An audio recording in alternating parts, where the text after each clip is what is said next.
Digo que los recursos para la vida, para la salud, terminaron financiando los escuadrones de la muerte en la costa Caribe.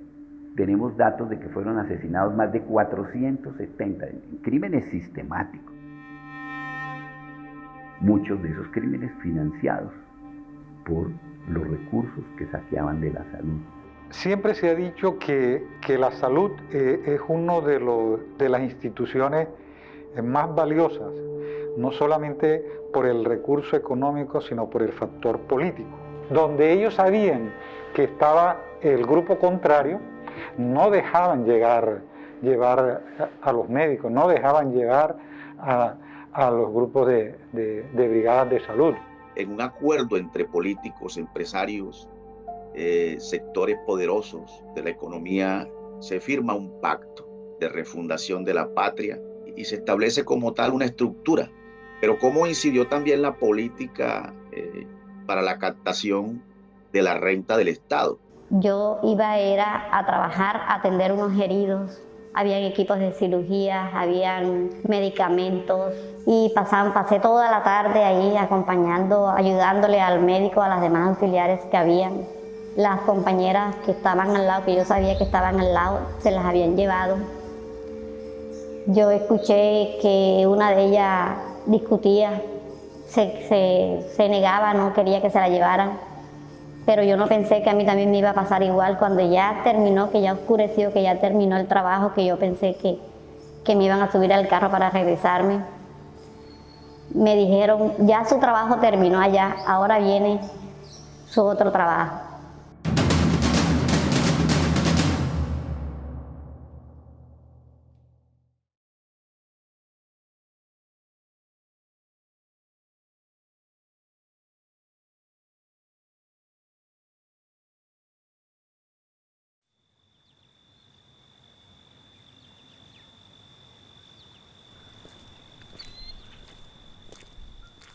En estos territorios viví una zozobra muy grande, con ganas de trabajar con las comunidades en este tema, y de pronto como promotor de salud me tocó trabajar con las uñas.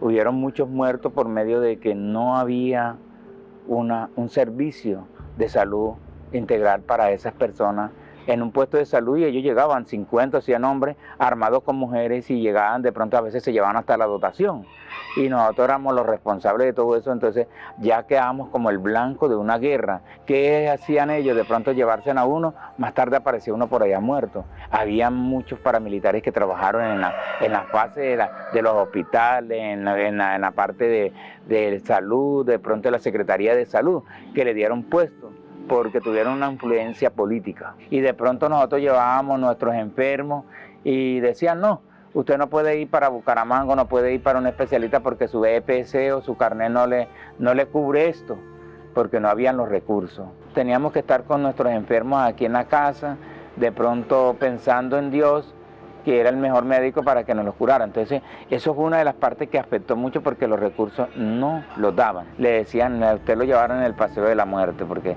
se morían entre la ambulancia a veces, porque no había ese mecanismo, no había una jefa que se dijera, nos vamos con él en la ambulancia. Mi mamá sufrió mucho, y ella bajo todas estas circunstancias, porque a mí me tocó salir huyendo, me tocó ir a Bogotá, me tuve por allá 2 años, y para ella sufrió mucho eso, porque tú sabes que las mamás, aunque no quieran, sufren por uno. Y de pronto a mi mamá un día que vinieron a buscarme aquí, le pegaron en esta casa, le pegaron los paramilitares, la ultrajaron y la golpearon, y todo eso fueron afectaciones muy grandes para ella, porque ella era una anciana. Entonces nos tocó volarnos de aquí para allá, para que de esto lo volamos con una escalera, nos pasamos para allá a dormir, y eso para ella fue un sufrimiento. Cuando me llamaron fue porque ella ya estaba muerta. Pero a pesar de todo eso que ha pasado, no odio a nadie. En el año 98, cuando inician en San Onofre la visita de las convivir, que no sabíamos quiénes eran ellos, simple y llanamente unas personas que no se metían con nadie, más no sabíamos que eso era un estudio. Más tarde es cuando aparecen las Autodefensas Unidas de Colombia. Esos señores se tomaron el mando del hospital local de San Onofre, que los recursos que llegaban al hospital para pagar a la trabajadora ya no era para eso, sino era para inyección de la organización de Cianello. Hacia la época de 2003, cuando Rodrigo Cadena envía a Kendi Ketty como gerente del hospital, esta señora empezó a amenazar, a poner la gente a hacer aseo. Para el que no fuera, le sacaba del sueldo 30,000 pesos, 50,000 pesos. Lo que ella dijera que le iba a sacar, eso le sacaba. Cuando venía la plata que supuestamente nosotros pensábamos que nos iban a pagar, llegaba Julio Tapia con una mochila a recoger el dinero y todos nosotros mirábamos que el dinero ya iba en una mochila para la organización y nosotros nos quedábamos allí con las caras. Pasaba un mes, pasaba otro mes, hasta 7, 8 meses sin pagarle un peso. Oigan una cosa que les voy a decir. Yo no he venido aquí porque he querido venir, vine a cumplir una misión. Y entiendan una cosa, que debajo de este guante de seda hay una mano de hierro. Nosotros, con tanto miedo que teníamos, no entendíamos ni qué era la mano de hierro, ni qué nada. Nosotros no entendíamos nada, si nosotros estábamos era paralizados, pues rogando que algo ocurriera.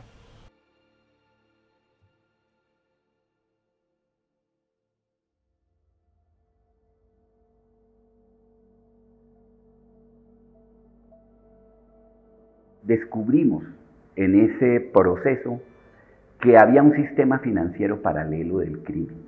Los sistemas de control de lavado de activos por parte de las autoridades colombianas, la entonces Superintendencia Bancaria, pero a lo que más se temían era a los organismos norteamericanos, a la DEA, al FBI y a la Oficina de Control de Lavado de Activos de Estados Unidos, que publicaban listas como la lista Clinton. Entonces debieron recurrir a un sistema financiero paralelo que lo encontraron en la economía solidaria, de la cual forman parte principalmente las cooperativas, los fondos de empleados y otras organizaciones. Caso que yo conocí concretamente y a partir del cual inicié mis investigaciones fue el caso del Fondo de Empleados del SENA, la Contraloría, la DIAN y las universidades públicas que yo en esa época gerenciaba. 12 asesores, afiliados, directivos y colaboradores de esta organización fueron asesinados durante la expansión paramilitar en la costa caribe. Se encontraron a boca de jarro con un monstruo que crecía y que expandía sus tentáculos de manera brutal, terrible, contra todos aquellos que se opusieran. Muchos de mis amigos, de mis colaboradores, fueron incluidos en la lista negra del DAS y en otras que circulaban paralelamente, porque ellos descubrieron los mecanismos de financiación de los grupos paramilitares, o por lo menos encontraron algunas facetas de esos mecanismos de financiación. Por ejemplo, de Antoc, 2 colaboradores nuestros, Luis Torres y Óscar Santiago, fueron asesinados en Barranquilla. Del SENA fueron asesinados Carlos Peralta y Hugo Palacios, Nelson Cotes de la DIAN y Rubén Serge Tomás de la Contraloría fueron asesinados porque en razón de sus funciones en sus entidades fueron enviados a hacer auditorías y controles de impuestos a entidades que terminaron siendo empresas de fachada del Bloque Norte. Y por eso los asesinaron. La Ley 100 transformó el sistema de salud. Esos agujeros negros, por ejemplo, fue el desmantelamiento de los seguros sociales, del Instituto Colombiano de Seguros Sociales, que atendía a todos los trabajadores privados y a algunos del sector público.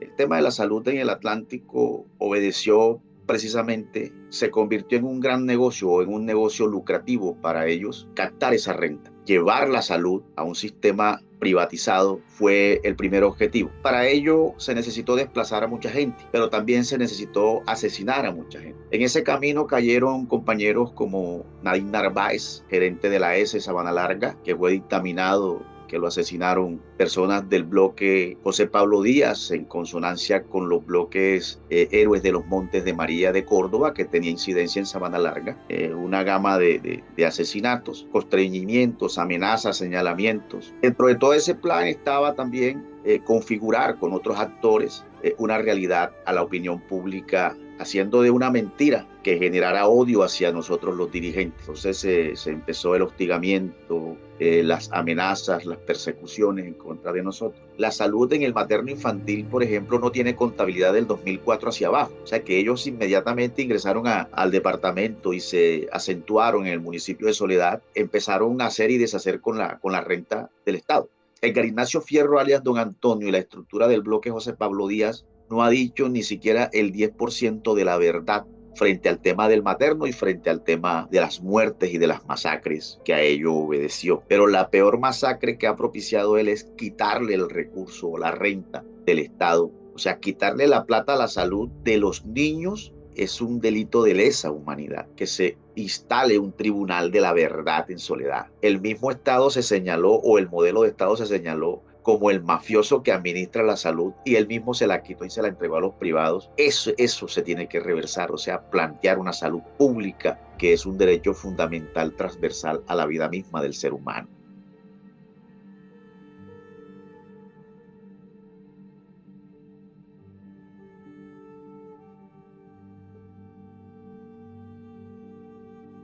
Cuando ellos me dijeron ya su trabajo terminó, ahora viene su otro trabajo, yo les pregunté que cuál otro trabajo, me dijeron que no preguntara nada, que ellos sabían perfectamente quién era yo, dónde vivía yo, cuántos hijos tenía, me dijeron el nombre de mis 2 primeros hijos, que me tomara un trago más bien y me relajara también. Les puse resistencia, pero de igual manera no pude hacer nada porque ya era de noche, todas las personas que estaban alrededor estaban armadas. Esa persona que me empujaba y me metió a ese cuarto estaba licorado, andaba con muchas armas encima. Y ahí fue donde él accedió de mí, abusó de mí. Cuando a la medianoche entró otro tipo, ese no logré identificarlo ni nada porque eso yo no lo había visto ahí entre los que estaban cuando yo llegué. Lo único, y como estaba oscuro el cuarto, no prendió luz. Lo único que sé es que era un tipo alto, grueso, gordo. También abusó de mí. Ponían una música de Farid Ortiz, ponían canciones de Farid Ortiz, yo escuchaba la música y él se fue, ya casi como ya en la madrugada entró otro. Fueron 3 que abusaron de mí. Cuando amaneció ese otro día, me sacaron de ahí, me dijeron que tenía que ir a trabajar, me sacaron otra vez y me llevaron al lugar donde estaban los heridos. Les hice curaciones a todos. Llegaron 2 que dijeron que eran los que me venían a traer. Cuando me subieron a esa camioneta blanca, se acercaron y me tiraron un rollo de billete y me dijeron que ahí estaba el pago del trabajo que yo había hecho. Yo quedé muerta en pánico porque la persona que me contactó para yo ir allá desde un inicio, yo la veía. Mi esposo se fue, me abandonó con los niños y yo seguí yendo a trabajar. Cuando yo quise hablar, que yo dije lo que me había pasado, que por qué, que si sabían que a mí me iba a pasar eso, ¿por qué me enviaron allá? Me botaron de la S, yo quedé desempleada, sin trabajo, sin esposo, porque mi esposo se fue y quedé con mis hijos destrozada, destruida, acabaron con mi vida. Ya yo no sabía qué hacer con mis hijos pequeños, sin trabajo, sin esposo y sin nadie. La vida siguió todos esos meses y yo me fui de aquí de Sincelejo, huyendo. Duró un tiempo, después regresé y cuando ya regresé, ya no pude hacer nada por mis hijos ninguno estudiaron. Y hace 20 años que me pasó eso y sigo viviendo el calvario, el mismo temor, el mismo miedo, el mismo susto. Y nadie hizo nada por mí. La salud sobrevivió a los grupos armados. Sin embargo, todavía continúa en crisis. El reto hoy a todos los actores principales del sistema de salud es tratar de llevar a la comunidad una atención integral, con calidad y más que todo una atención humanizada. Eso es lo que nos está enseñando la historia. Tenemos que sacar a la salud de esa crisis y en la cual tenemos que brindarle una esperanza a toda nuestra comunidad. No hay un odio, no hay una palabra agresiva contra ellos. Y lo único que le pido en este momento a esos grupos armados es que merecemos respeto y que estos territorios no los ataquen así, porque es muy triste vivir una vida de esta que vivimos, esa zozobra, el dolor, y todo se acabó y esta es la experiencia más triste que le puede pasar a a un promotor de salud. No queremos que se repitan esta historia. Nosotros somos proceso de paz. Con esta lágrima que está botando este hombre que ha sufrido, y a todos los grupos armados, para mí hay un perdón. Y ustedes son seres humanos como somos nosotros. Cometieron errores porque le quitaron el proyecto de vida a muchas familias. Y la paz no se construye quitando, la paz se construye dando. Es lo más importante en este momento.